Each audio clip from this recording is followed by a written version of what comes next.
Hey everyone, welcome to Holistic Lifestyle Tips, Getting Real About the Woo Woo. I'm Becky Russell, owner of wellness company Hope Essential, and it's all about doTERRA essential oils and a holistic lifestyle approach to living, which I've been doing for over 25 years.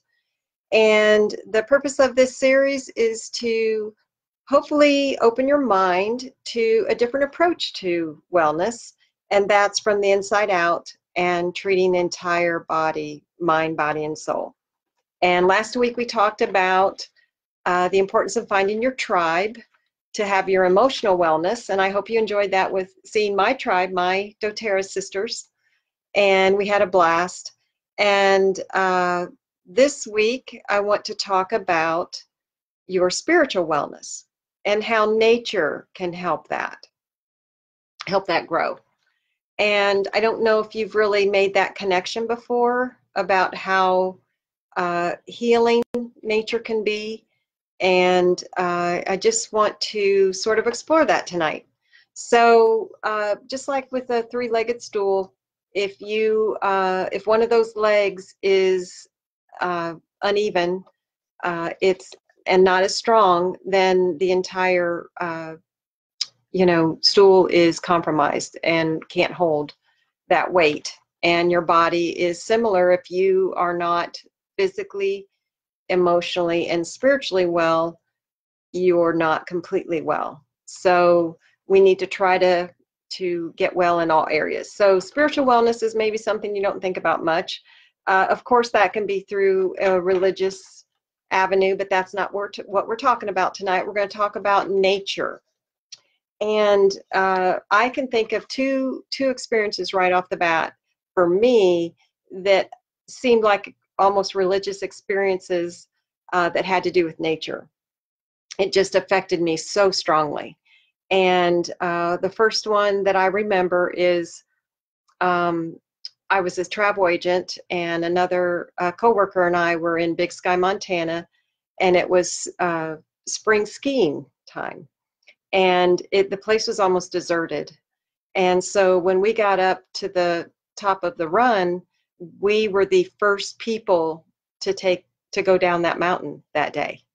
And it was completely silent except for the birds, the wind going through the trees. It was a beautiful day, the sun glistening off the snow. I mean, we just stood there in awe and didn't even want to talk, didn't want to move for a while. And I remember that to this day, and it's been over 30 years. So it was very impactful to me. And the powder was about 3 feet. Oh my gosh, it was just so amazing. And the more recent one is when we moved to Tennessee. We had left Dallas, and there'd been a drought for like 2 or 3 years, and you couldn't even grow flowers and water your lawn, and it was very depressing. But I didn't realize how much until we moved to Tennessee and was surrounded by so much lushness. And when we went out on our first ride on the Harley, and just surrounded by God's beauty, and it just was very breathtaking, very humbling, and I didn't want the ride to end. So I could smell the hay that had just been mowed, and of course the cow manure and the horse manure, and see all the cute little artsy things, statues on the lawns, and smells, and just the hum of the engine under me, and the heat from it, and it just engages all of your senses. Now, probably not for my husband because he's doing all the work, but for me, it was a time where I can not have my brain so engaged in so many things. And so I'm just one with nature, and that's awesome. And if you are struggling with something, trying to heal, or you've got some anger, or pain of some sort, I really encourage you to think about nature, spending some time in nature, because it can be very healing. There are actual wilderness wilderness wellness kind of things where you go out on hikes and so forth and do different exercises, and it's all about healing. So I wanted to sort of talk about this article that you can see more of this on my website, and it's a blog called Nature, and it's hopeessential.com. And it's called 6 Ways to Deepen Your Spiritual Relationship to Nature. And what it explores how we're on autopilot so much and we don't even notice what's around us. But even those few times we do, it doesn't go very deep. It impacts us, but it's fleeting and it's not very deep. And so the goal of that article is to sort of help you deepen that. And number 1 is make a commitment to connect with nature. I don't know about you, but if it's not on my schedule, it doesn't happen. It doesn't exist.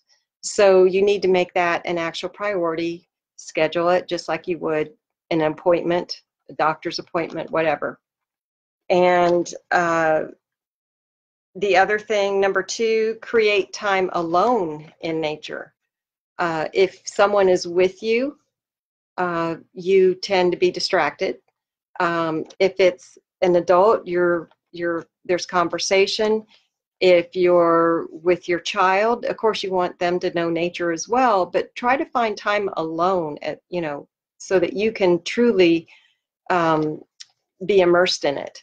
As women, we tend to nurture everyone. So if a child's with us, we're more concerned about what they're experiencing, not us. And so try to find some alone time in nature. And it can be just your gardening or walking in your cul-de-sac. It doesn't have to be some big trip, some ordeal. Number 3 is find a good place. And again, that doesn't mean making it this fancy thing that is going to be an ordeal. It can be something very simple. I know there's a park near us that's just beautiful, and I try to make some time to go there every now and then. But I'm usually pressed for time, and I walk my cul-de-sac. But if I am so guilty of multitasking, and so I'm making personal phone calls because I usually don't make that time during the day, and then I miss the beauty around me. Or I'm listening to a podcast because I love to learn, but I'm not paying attention to the beauty around me. And let's see, sit down while you're out in nature.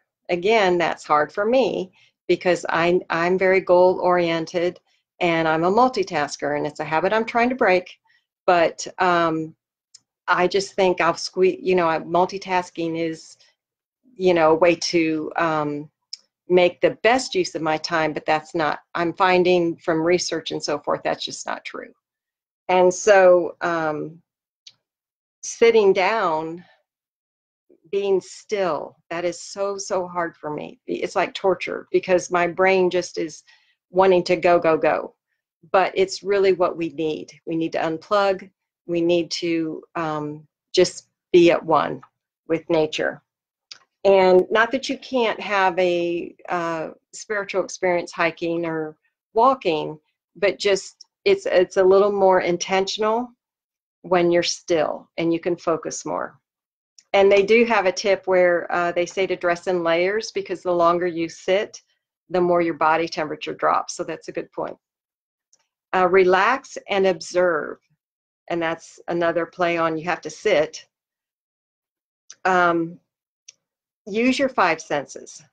Now on the back of the Harley, I'm not necessarily relaxed, but I am much more observant. I am just trying to soak it all in. I just love it. And ask yourself maybe, what is it that you're drawn to out in nature? Is there something specific? I love when the deer come in our yard, our backyard. That just, I'll run up from the couch and to the kitchen so I can watch them. And we had a birdhouse on our porch, and I loved watching them make their nest. And I actually found a birdhouse with clear windows on the side, so we're going to have even more fun next season. you know, just allow yourself to sort of just absorb more. And then number 6 is communicate. Now, this one is a little funny. It may seem a little too woo-woo for you, but bear with me. It's sort of like um, just letting your mind go and be open. Say you see a cloud and the shape reminds you of something, and that something sort of can be tied to a problem you're struggling with, trying to find a solution. And if you just sort of let it just go and go where it wants to go and not force anything, not be distracted with anything else, you may end up with a solution, sort of like when you think of a problem before you go to bed, asking for a solution, and then it comes to you in a dream. But you just have to not hold on so tight and not be so controlling, I guess. So it probably won't come easily to you to communicate with a thing or an animal or something, but read the article and let me know what you think. So I don't want to go on too long here tonight, but I love nature. I just doing this segment made me realize I am not doing it enough, and I am going to schedule more. So in the comments below, share if you do feel that special connection with nature, and what it is, and do you make that time? Do you schedule it? And then also, if you don't, has this maybe inspired you to maybe check it out and you know, just think a little more about spirituality and the connection to nature. So can't wait to read your comments. Till next time, choose you, choose natural, choose now.